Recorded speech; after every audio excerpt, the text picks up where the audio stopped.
Welcome back to Shadowrun Dragonfall. We had a successful mission, but I did miss out on a couple of things just because I didn't have the decking skill. I'm tempted to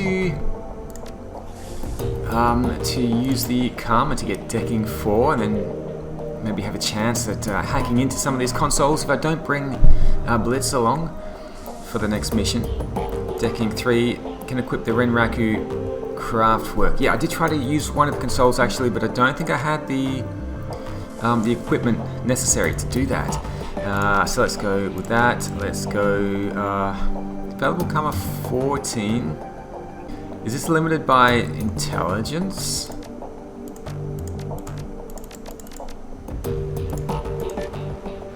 Okay, it is. Okay, that's gonna be. I can't get intelligence 4 and decking 4. I'm actually gonna do that. So it will be a shaman cross decker. Yeah, Paul told us about the DVDs actually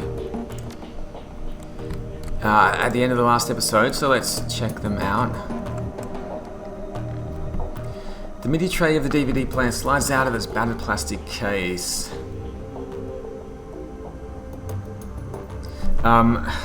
Is this the one we've seen already? Load the DVD labeled Watch Me. I think it... Yeah, it is. Let's load the second DVD. The software of the spinning DVD is punctuated by an occasional rattling sound. The scratched LCD display comes to life and a menu fills the screen. Another 6 tracks here. The screen goes black for a moment, then green Winters appears on the screen. The timestamp of the video reads 2054 1111. Alright, as I said in my last recording, I've been having trouble finding hard facts on Furschwinger. So I thought I'd open things up a bit. Let's see what the rumour mill has to say. The screen jumps and Winters reappears in a different location. He is now clutching a mug of soy calf in both hands and there are bags under his eyes. Well, that was enlightening, assuming that any of it was true, that is. So for the past 5 hours I've been poking around some of the crazier fringe theories related to dragons and the socks. As a reminder, the socks is an irradiated wasteland between France and Germany. It got zoned off back in 08 after the Cattenom-Gau reactor meltdown. Anyway, there are all kinds of rumours floating around about the place. I've heard stories about a walled city in there that operate on a survival of the fittest, kill or be killed basis. Sort of like a Nightmare version of Berlin. All of the anarchy, but none of the stability that the F-state provides. The radiation poisoning, cancer and mana pollution are just the icing on the cake. So when Adrian helped the Luftwaffe shoot Furschwinger down, she crashed into the socks. That much is well known. What isn't as well known are all of the modern day myths that have arisen about her since. And tonight I've heard an earful. I chatted up a girl who claimed to be a ghost rat. That's a smuggler that operates in the socks. She told me about a dragon cult called the Disciples of the Cleaning Fire. Apparently these cultists worship some sort of radioactive ghost dragon. Could be Furschwinger or it could be nothing, but it's worth digging into all the same. Another thing that my little ghost rat told me, the popular rumour in the socks, is that Furschwinger's astral form was, I guess you say, mutated by all of the background radiation. Some of the glowpunks out there say that she's shed her body like an old coat.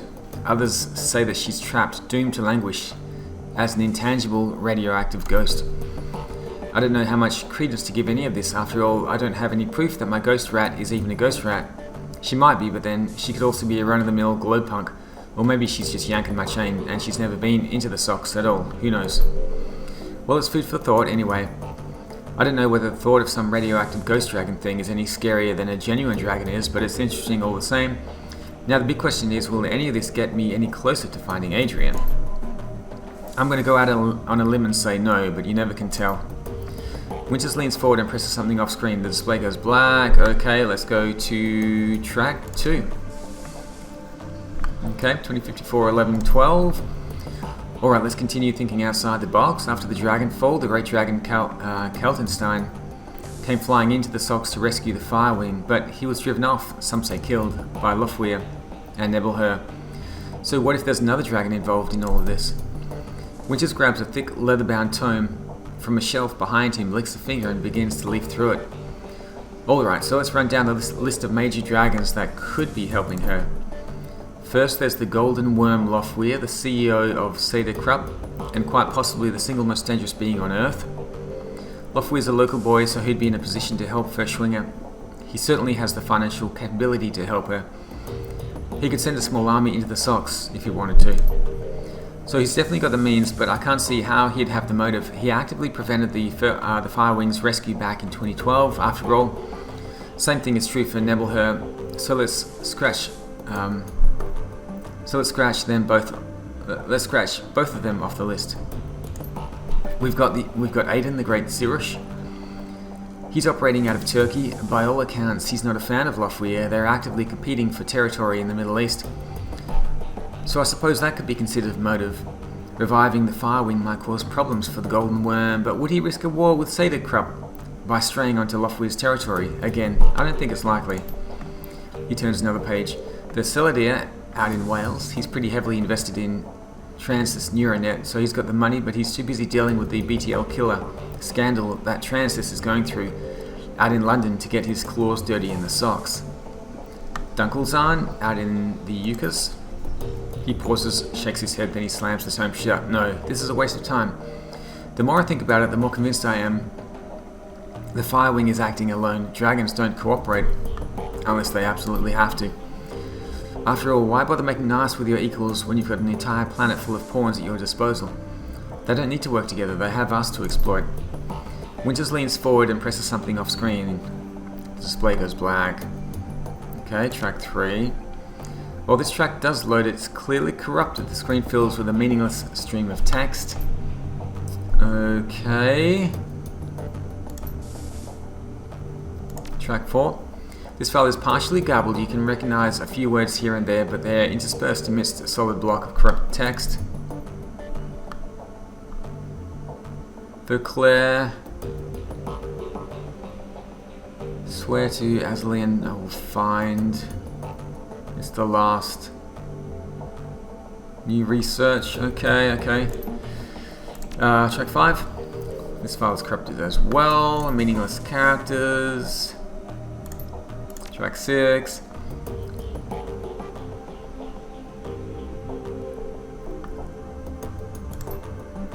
Verclair looks haggard. His eyes are heavily bagged and bloodshot, and his hair is mussed. He holds the cigarette in an unsteady hand. Hermie, it's me. I can't sleep. I don't know where you are, out having fun, no doubt, maybe flirting with one of those unattainable beauties that you're always chasing. He tries on a smile, but it quickly disappears. He takes a drag on his cigarette. That's good. I want you to live a pleasant, normal life. After all, one of us should.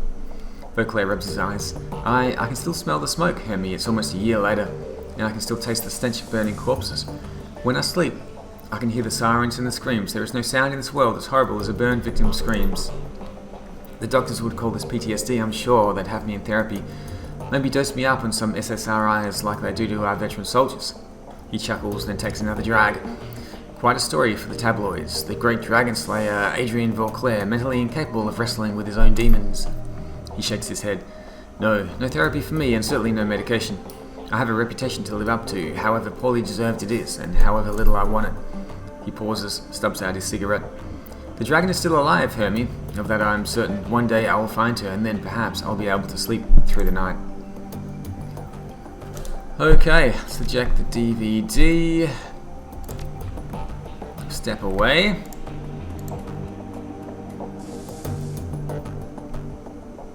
Okay, I thought he might have something to say about that, but that's fine. Let's go talk to Dietrich.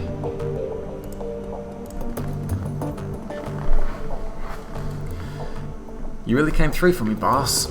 You ever need anything from me, anything at all, then you can call on me. I'll come running. How's Alexander holding up? He's a good kid, that nephew of mine. Give him some time and he'll shake Stahl's programming. It might take a while, but he'll adjust to life here in the cruise bazaar. In the meantime, I found him a good home. Samuel's agreed to take him in. Is that wise? Samuel's employees have no love for humanists. Most of them don't even like humans. Best thing for the kid would be to learn through immersion. If he stays with Samuel's group, he'll have no choice but to interact with many humans. Soon enough, he'll learn that they're no different than anyone else. First few days will be rough, no question, but he'll make it through and come out on the other side a better man for it. Time will tell, I suppose. He nods. Yeah, that's right, it will. And when push comes to shove, he'll do the right thing, just like he did with Stahl. You'll see. Now, on to other things. Remember what I was telling you back before we climbed into the van? Yeah, you were saying that the Dragon Slayer was happy and that you'd you'd been given a reward.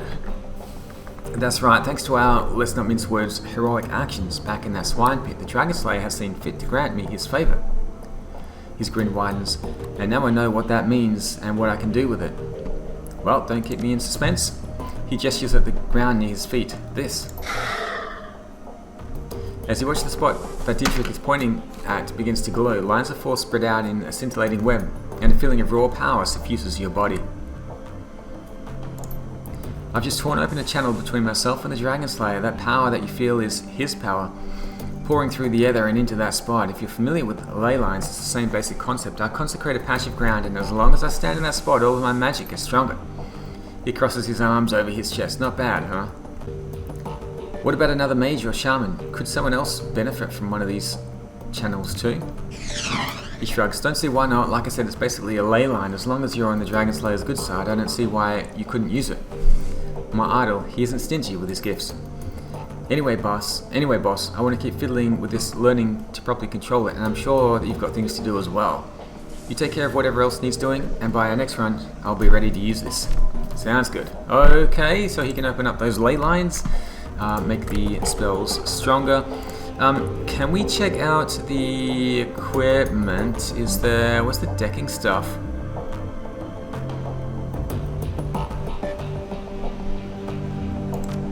I thought I bought something, didn't I? Maybe I haven't purchased anything to do with the decking equipment. Looks like I haven't. Okay, looks like I haven't. Let's talk to Iga. As you approach, Iga turns to face you. Her rifle has been field stripped and is lying in pieces on a sheet of butcher paper. Arranged in a neat row along the edge of the paper are bottles of copper solvent, bore cleaner, and lighter fluid. Our fearless leader returns. What do you need? Have you ever heard of an organization called the Lodge? Afraid not. Any concerns about me? Alright, if that's what you want. You're green, Talon. Too green to lead this team. That's my professional assessment, and yeah, I'm concerned about the situation. You can alleviate those concerns by doing your job and doing it well. The only thing that'll fix this is time.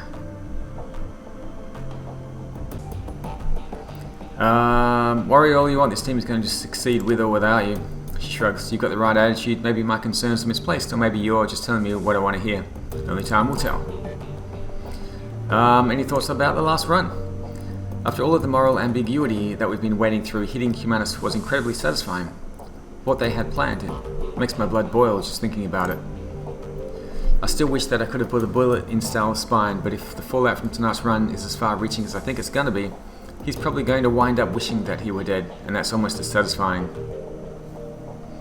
You said that you didn't want to see history repeat itself. What exactly did you mean by that? I'd rather not go into it. I wasn't talking about Monica, if that's what you're thinking. Let's just say that I've had bad luck with underexperienced teammates and leave it at that. I'd like to hear about your time in the KSK. She shakes her head. No, I'm not in the habit of sharing war stories, Talon, not with people who've never served.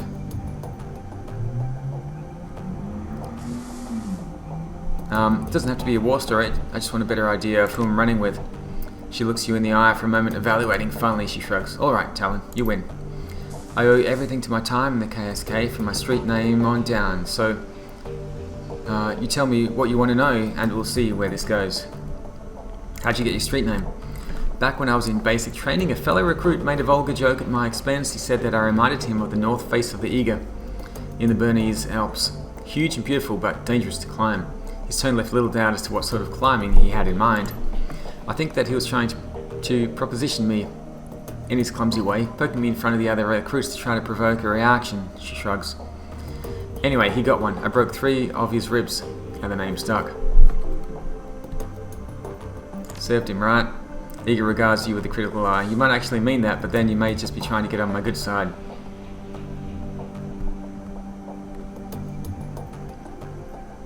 Don't flatter yourself. I couldn't care less whether you like me or not.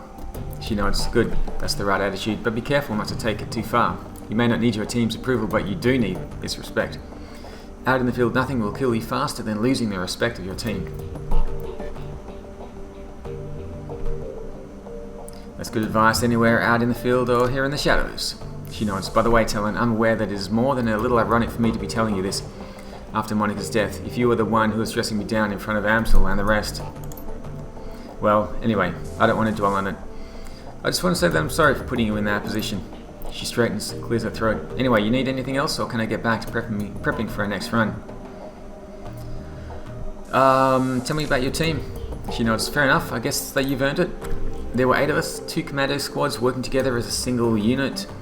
Schmidt and Lang were combat deckers, Wolf was our rigger and combat engineer, Fisher handled demolitions, Braun was a medic, and the rest of us, Metzger, Kruger and myself, were weapons experts. Our mission was extraterritorial, technically illegal, but important enough to justify the risk. We'd been sent across the border into Poland. The Russian mafia had set up a cottage industry in human trafficking all along the Oder-Ness line, and it was our job to disrupt it. Can't talk about that because we don't have security etiquette. We were a good team, experienced, we went through a lot together and we chalked up a lot of kills. In our own way, I'd like to think that we did some good. Who was in command? Metzger, the best leader I've ever had the pleasure of serving under, her face clouds. He was a hell of a man. But he went down with the rest of the team, everyone but me. What happened to the team? She shakes her head. No, that's one story I won't be telling. They died, that's all you need to know. So was there something else you wanted to talk about, or can I get back to cleaning my rifle? She turns back to the disassembled components of her rifle. Sure thing, fearless leader. Good talk. So I wonder if that will lead to a mission later on. We've also got Glory. We'll see where this leads. For the first time since you met her, Glory's expression seems to brighten. It's subtle, but it's there. You're sure of it. Talon, pleasure as always. Need anything from me?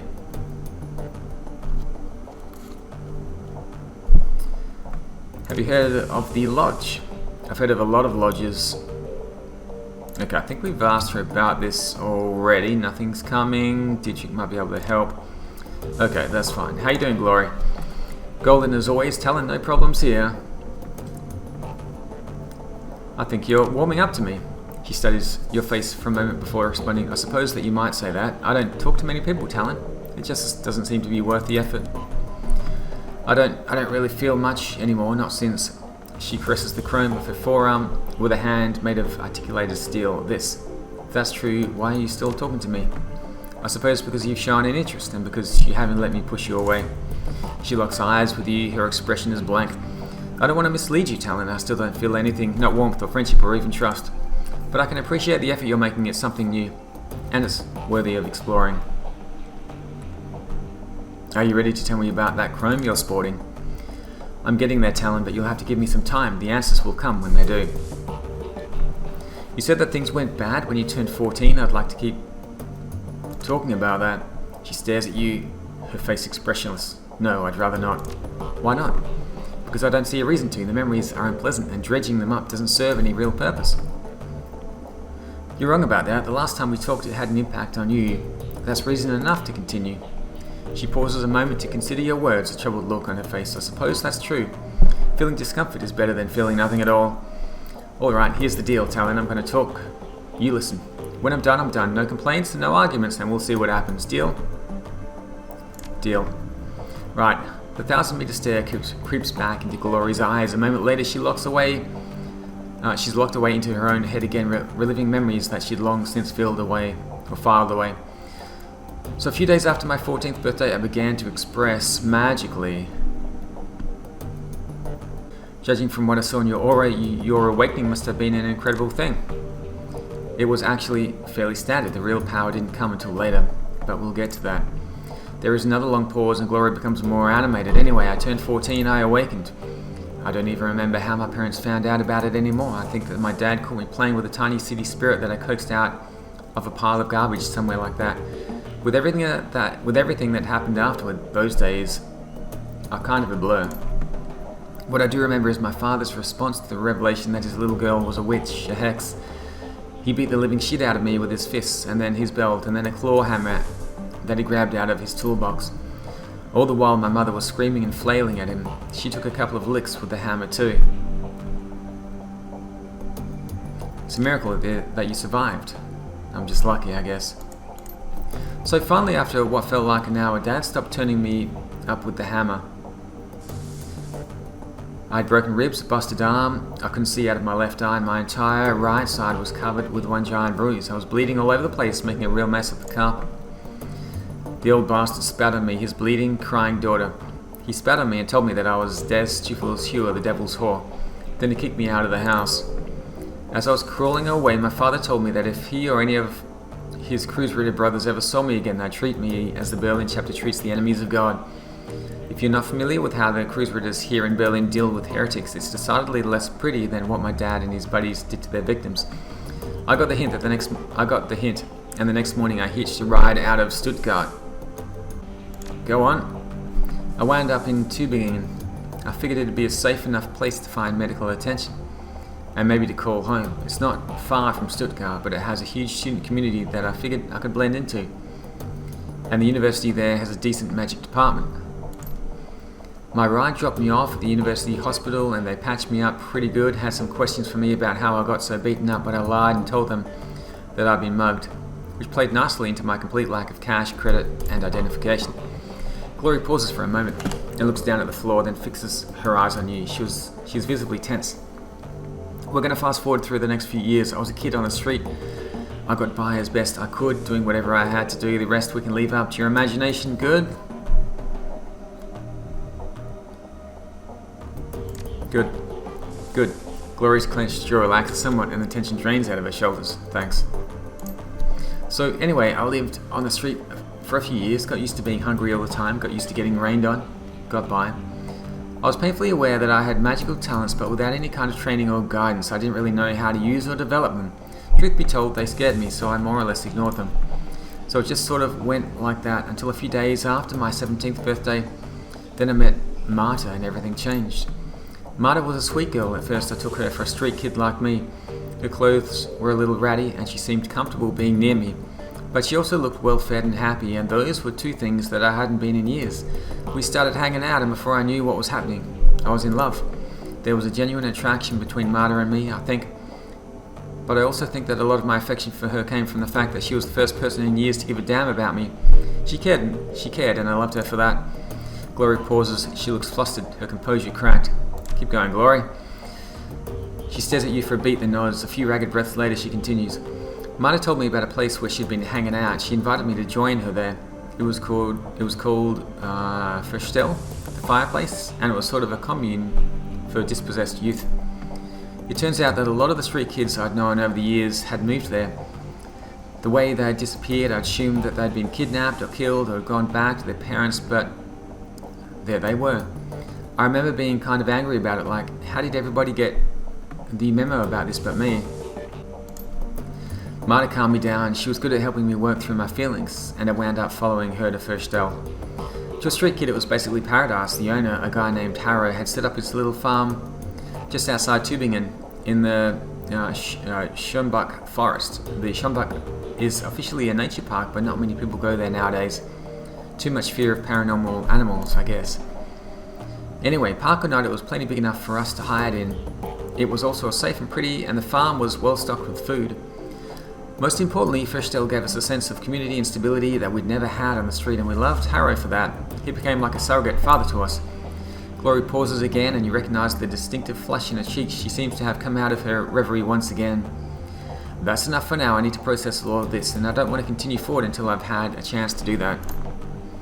I know that this all happened years ago, but I guess it's still pretty raw to me, so I'm going to ask you to give me some space for a while. She turns away, and the frost begins to creep back into her voice. We can pick it back up later. Fair enough. Let's see if there's anything on the bulletin boards. Any new missions for us? We've got the... there's one mission. Oh, we've got 2 unread messages. Job, hijack shipments. Metbach, Gunari, to Talon. If you value new hardware coming into the cruise bazaar, we need to talk. One of my weapons shipments was hijacked by a local gang. I can promise 500 new, and if you can recover the shipment, I'll have some new gear on the shelf. Come see me for the details. This is Gunari, okay. We need to talk. Come see me at your earliest convenience. There is a matter that we need to discuss. Escabel, Dr. Xavier. Okay. Open jobs directory. Claim payment for the humanist status deal. Okay. Okay. Wait a minute. Were we supposed to get 22,000 for that? Here's your payment as promised. Beckenbauer. A moment later, a second message pops into your inbox. Your payment details. Payment 22,000. Crew salary 6,000. Wait a minute. Ammunition and resupply. Automatic deductions for hourless funds. Okay, so that's taken out automatically for some reason. You didn't tell me about all of these expenses. That's ridiculous. So we get 3,750. Okay. Okay, there's the farmer cleanup job. Maybe we should do that next. Prototype extraction. Amsel's face winks onto the screen. Talon, here you will find the complete transcript of my conversation with Herr Schmidt, a potential client. As you will see, the details of the job are a bit more vague than I would like, but the payout is quite substantial. After reading the transcript, you may choose whether or not to accept the job. If you respond in the affirmative, our client will be notified and I will make the necessary preparations for the run. One other thing, Herr Schmidt provided me with a device to assist you on the run. He calls it a little black box. Apparently it can be used to compromise the power and security systems of the run site. If you opt to take the job, be sure to take it with you. Amsel's image flickers and then winks away. A moment later, a glowing blue text field begins to scroll out from the bottom of the screen. Greetings, Herr Amsel. I trust that this connection is secure. Naturally, to whom do I have the pleasure of speaking? Call me Herr Schmidt. Very well, Herr Schmidt. You have some business for me. Indeed, I have a job for your team. A simple matter, judging by what I've heard of your team, I imagine that they will be well suited to the task. Go on. The interests that I represent have learned that AG Chemi Europa is working on a company-wide project, something very secret, very new. Reliable sources inform me that they're keeping a working prototype of this new venture at their Berlin facility. I see. And your employers wish us to acquire this prototype for them. Naturally. What is this project? If you want my team to grab the prototype for you, they'll need to know what they're looking for. I'm not at liberty to say. I can tell you that the prototype has been branded MKVI. I can also tell you that your team will be funded on the 25th floor of the Berlin facility in the office of one Albrecht Haushofer. Further, I can assist your team in disabling building security and gaining access to the 24th floor from there. However, they'll be on their own. Such vagueness can be dangerous, Herr Schmidt. I will not commit my team to a run without a better understanding of what the job entails. Facing such dangers is the purpose of a Shadowrunner, Herr Amsel. Your team will be rewarded handsomely for their services. My employees have set aside 20,000 yuan for the job. Consider it hazard pay if you wish. Make it 25,000 yuan or look somewhere else. Guessed 22,500 yuan final offer. Okay, so once again 22,000 odd yuan. Very well, I'll pass your offer on to my team. Are there any further details that you can provide? Haushofer's office will be locked behind a vault door. The lock is old-fashioned, of the mechanical variety. I'll provide your team with a copy of the key. I will also supply you with a little black box, a solid-state device that your team can use to override a variety of building systems. Your team will enter through the facility's underground garage. When your team has acquired the MKVI, have them exit through the same garage. I will have a van there waiting to extract them. Thank you, Herr Schmidt. I'll pass your offer on to my team. Good day, Herr Amsel. Decline for now. Farmer cleanup job is still waiting for us. Let's walk away. We're going to go into Cruise Bazaar. Meet with Ganari, meet with Dr. Escabel.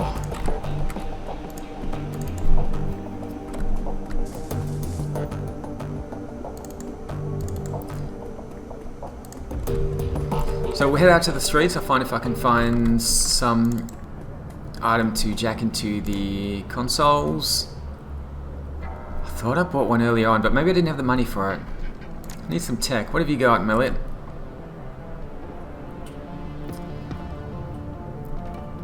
Okay, this is what we need. Okay, yeah, I didn't buy this earlier. I thought I did. Programs 4, SPS 2, Evasion 2. Armor Piercing 3. Okay, Decking 5, we can get the Fuji Virtua X. Let's grab that one for now.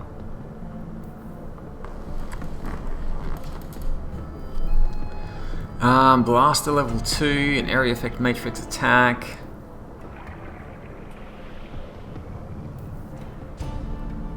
Okay, degrade takes an additional 50, AP1, erosion. That's 125. Guess we need blaster, we need Firewall killer.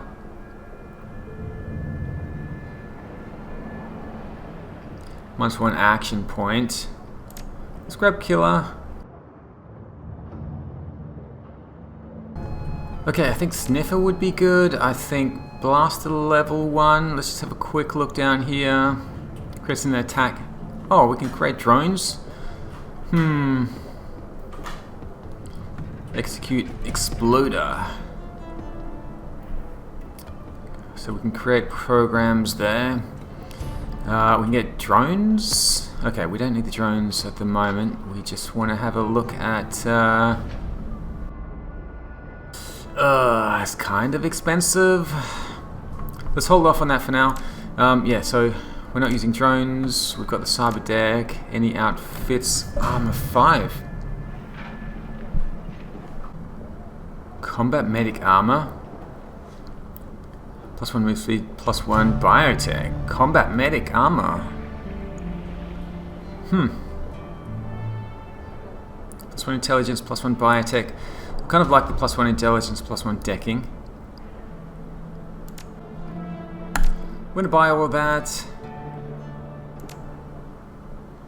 Okay, let's wear the Fujitech Savvy armor. Beautiful. Okay.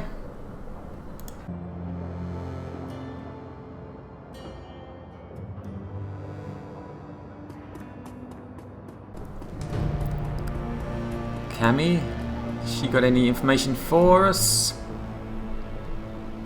Oh, again, I hear you've been busy. Gossip travels fast, doesn't it? It's not gossip, it's work. Survival, really.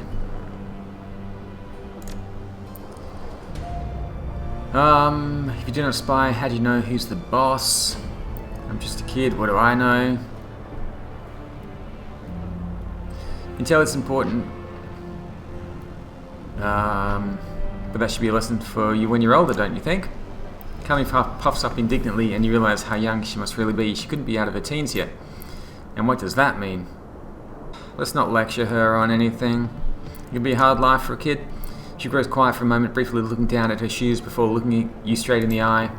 Yeah, it can be, but it's better than some other lives. Altag gave me a good job and I'm super grateful for it, which reminds me I should get back to it. See you later.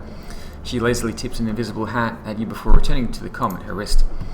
Shall we go inside and have a chat with Altug? Luca Durr is here. Welcome back, runner. The Humanist leader is safe. Hope that pays off. Yeah, so the Lodge did ask us to keep the leader alive. He's given us 1,000 yuan for it. It does for you. He slips a cred stick into your hands. Here's your pay. See you around. Okay, that's all. Altug, any news for us? Altug smiles at you from behind the counter. Welcome back on a deafened him. How may I serve you? Ah, that's fine. Let's get out of here. Now, Dr. Xavier wanted to talk to us. Who else? Ganari. Dr. Escabel. Okay.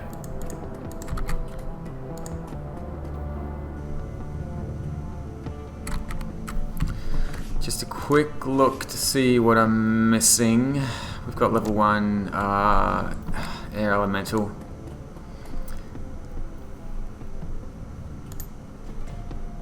I'm looking to buy some magic. Talk to Aljijon. She's not really talking to us now that we passed out the last time she looked at us. Hello again, may I help you? Let's have a look. Okay, they are selling some better armor now that we've completed a few of the quests. +1 unarmed, +1 willpower, spells, lightning bolt 3, I don't have spell casting for that. Conjuring, lightning barrier could be good. Consumables, force 5 air elemental.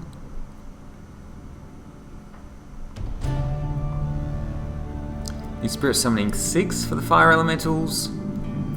Maybe we'll just go force 3. Let's go with Force 3.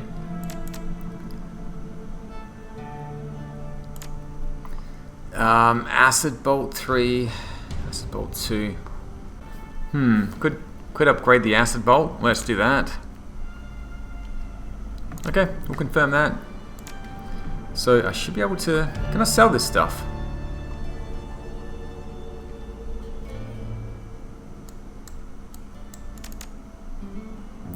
Let's get rid of that. Let's add that.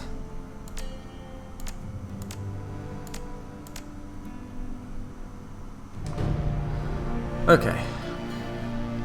Guess we could get a healing spell as well. It could be a good idea. A med pack would be good as well. Let's confirm that. How much cash do I have at the moment? 2,200.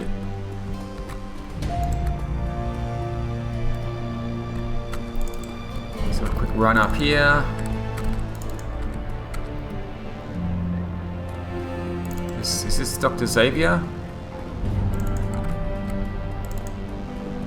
Oh, this is Gennari. Okay, we're going to talk to him about the missing shipment.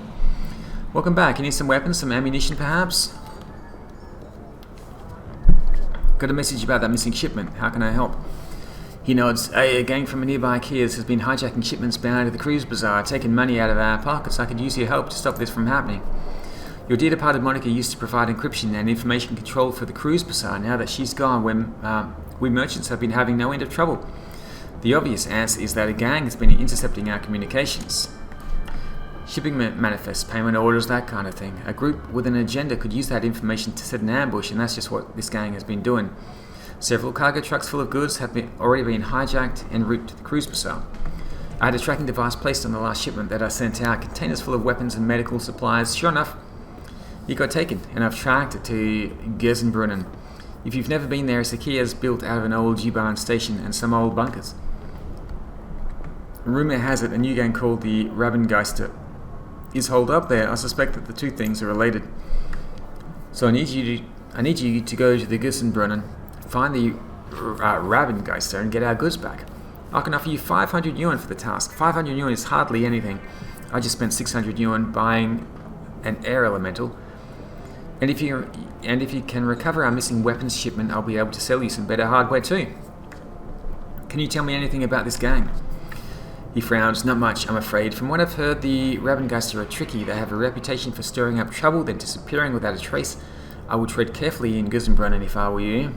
How do I get to Gersenbrunnen? Just take the U-Bahn. The line still runs, though not many folks stop at Gersenbrunnen anymore. The market there used to be something of a tourist attraction, but I think they've fallen on hard times recently.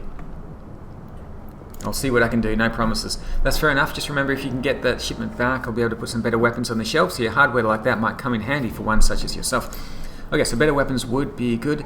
And one more thing, Talon, I'm going to need you to go in light on this one. Take a friend along if you like, but no more than one. If you spook them, they could trash the merchandise. Best go quiet. Best go soon too, before the trail goes cold. Huh. Okay, I guess we should do that one next. We could probably get some better equipment. Zac Flash. Okay, yeah, we'll do this. We'll do this one next. I'll run around and grab a med pack and then bring in one member. I'll have to think about that. One member from our Shadowrun team, and we'll go and see if we can find these weapons.